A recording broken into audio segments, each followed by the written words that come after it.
A drink can, or beverage can, is a metal container designed to hold a fixed portion of liquid, such as carbonated soft drinks, alcoholic drinks, fruit juices, teas, herbal teas, energy drinks, etc. Drink cans are made of aluminum, 75% of worldwide production, or tin-plated steel, 25% of worldwide production. Worldwide production for all drink cans is approximately 370 billion cans per year worldwide. The first commercial beer available in cans began in 1935 in Richmond, Virginia. Not long after that, sodas, with their higher acidity and somewhat higher pressures, were available in cans. The key development for storing drinks in cans was the interior liner, typically plastic or sometimes a waxy substance, that helped to keep the product's flavor from being ruined by a chemical reaction with the metal. Another major factor for the timing was the repeal of Prohibition in the United States at the end of 1933. In 1935, the Felonful Brewery in Felonful in Wales was the first brewery outside of the US to commercially can beer. Prior to this time, beer was only available in barrels or in glass bottles. From this time, lightweight tin cans could be used. Felonful was a major supplier to British armed forces abroad in the Second World War.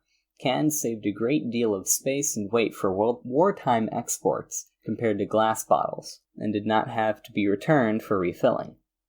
These early cans did not have a pull tab, and instead they had a crown cork, or a beer bottle top. All modern UK canned beer is descended from these small early cans, which helped change the drinking and beer buying habits of the British public.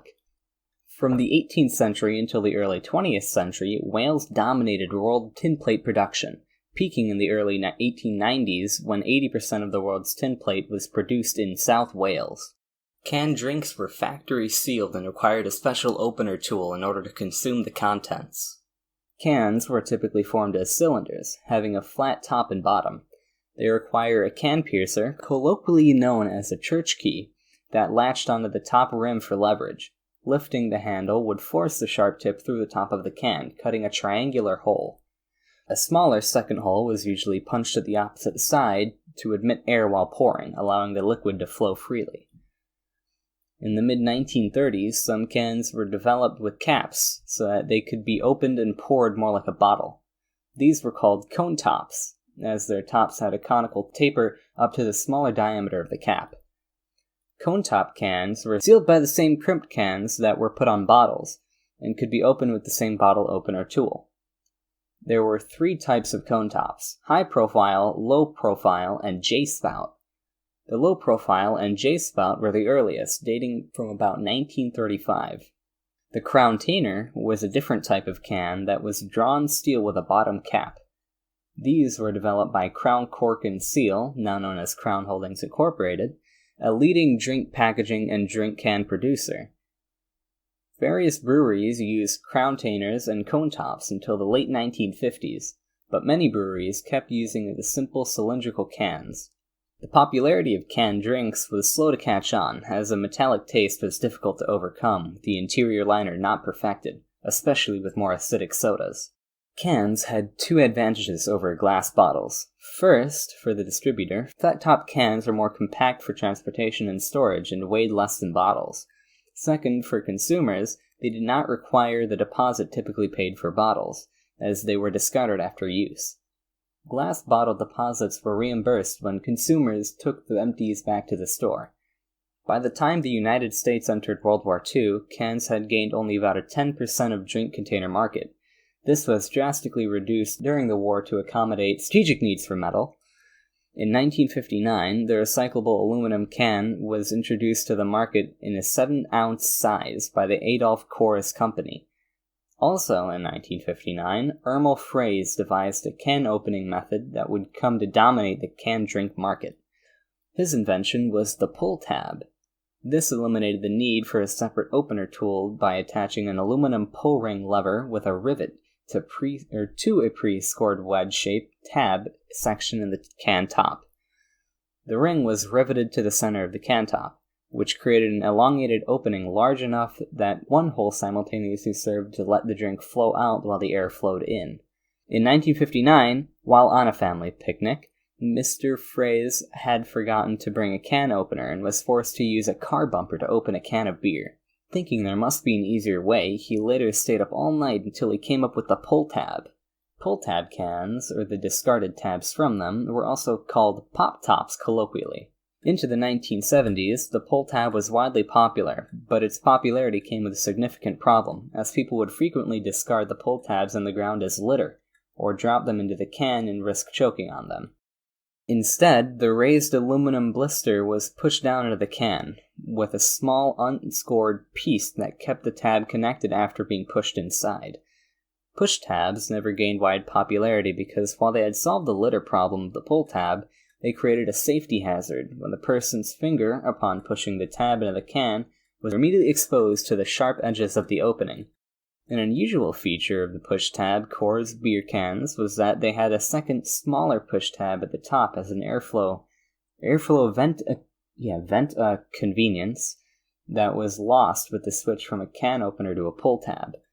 The push tab was introduced into Australia in the early 1980s and was locally known as pop tops. The safety and litter problems were both eventually solved later in the 1970s with Daniel F. Kudzik's invention of the non-removing stay tab.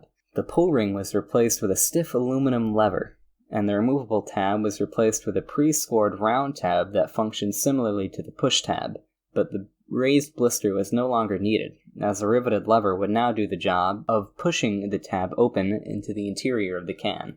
In 2008, an aluminum version of the Crown-Tainer design was adopted for packaging Coca-Cola's Caribou coffee drink. In 2004, Anheuser-Busch adopted an all-aluminum bottle for use with Budweiser and Bud Light beers. Most metal drink cans manufactured in the United States are made of aluminum, whereas in some parts of Europe and Asia, approximately 55% are made of steel, and 45% are aluminum alloy.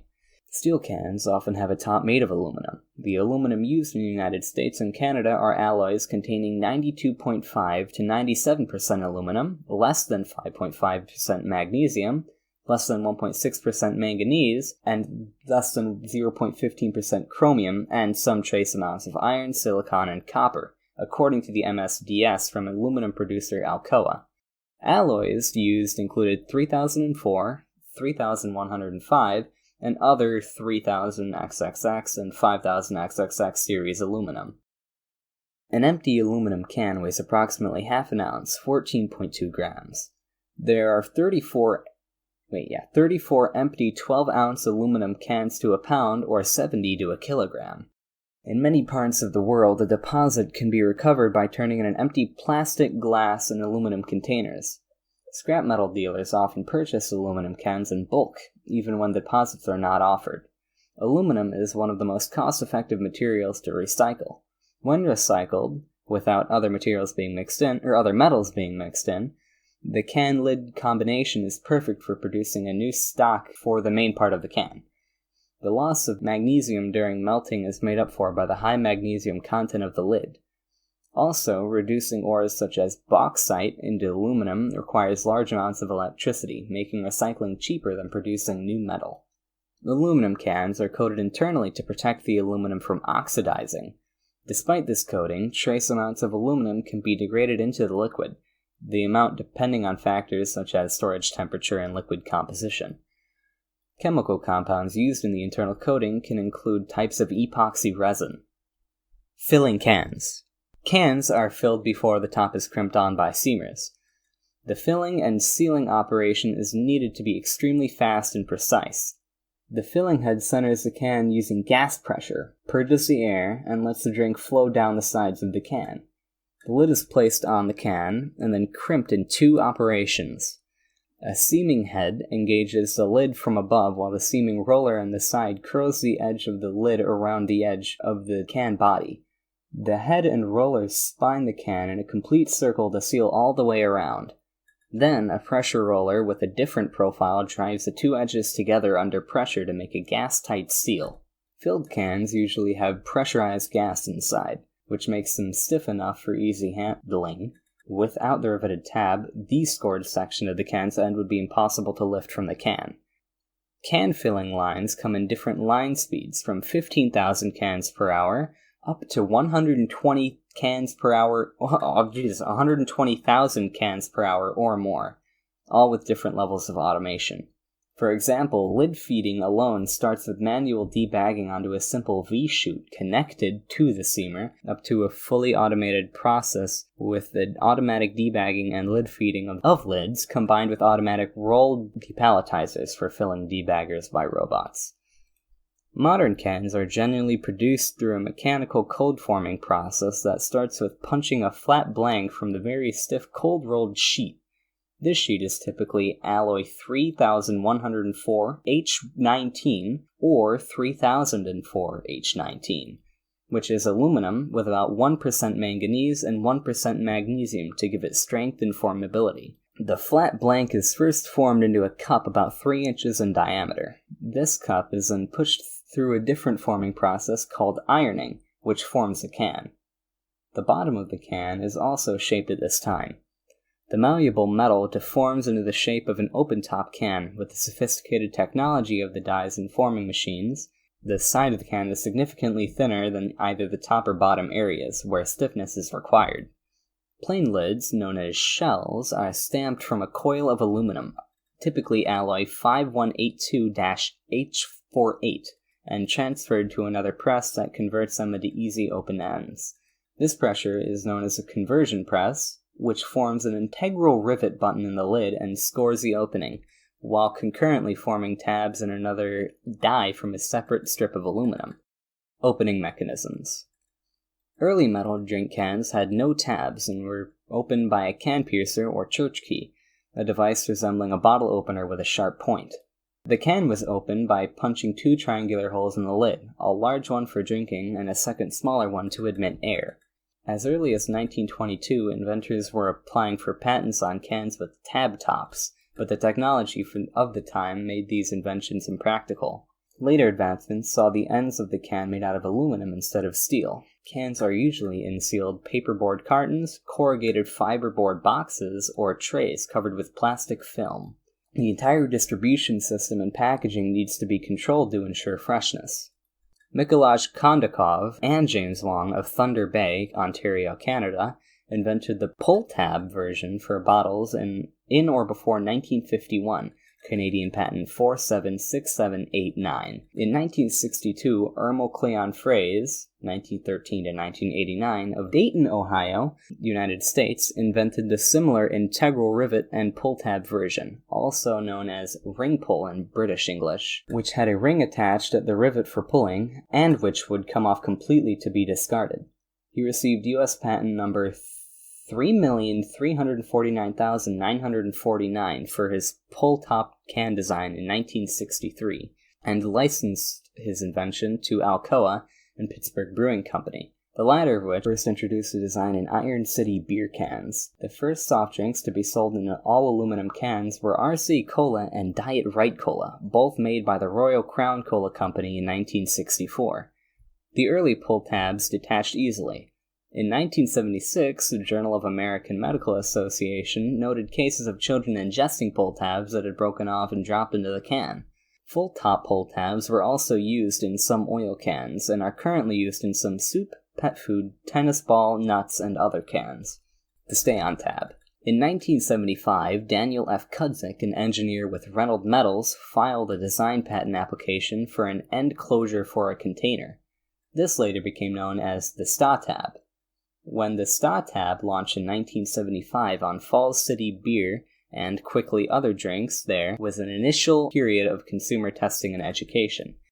Kudzik later received patents for this easy open wall, US 3967752, issued 1976-0706, US 3967753, issued 1976-0706. Validity of these patents was upheld in subsequent litigation.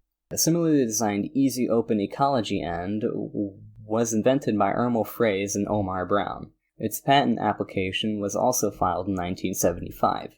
This design, like Kudzik's, used a separate tab attached to the upper surface as a lever to depress a scored part of the lid, which folds underneath the top of the can and out of the way of the resulting opening, thus reducing injuries and roadside litter caused by removable tabs.